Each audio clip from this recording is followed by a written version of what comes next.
Hello Barbs, today's day 5 sa tong kaganapan. For today's video day Barbs kay magluto ta og pinakbet. Pag magprito pa rin tag-isda Barbs. Ipepara na ako ang mga ingredients for pinakbet. Ang slice na ta dira Barbs o tanang mga utanon nga apil.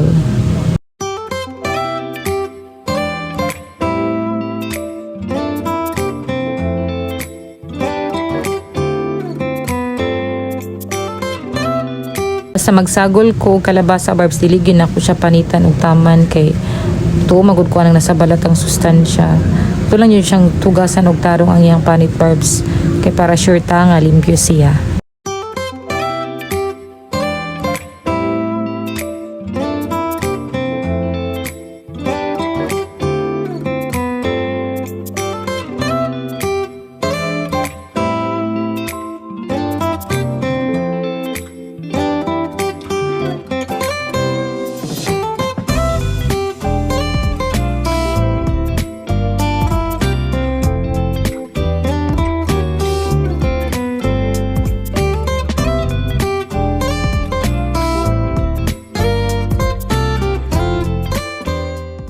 Nagprito na pwede ko dirig isda Barbs din.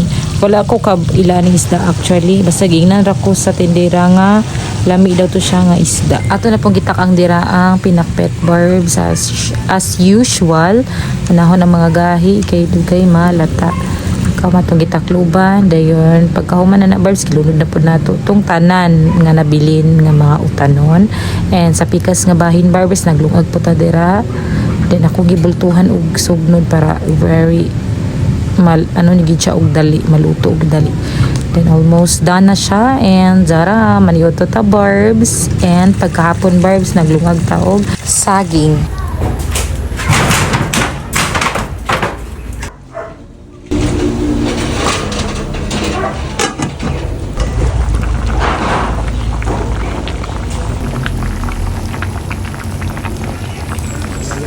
Then dara naluto na atong saging. Then ato na siyang gihaon Barbs. Hi.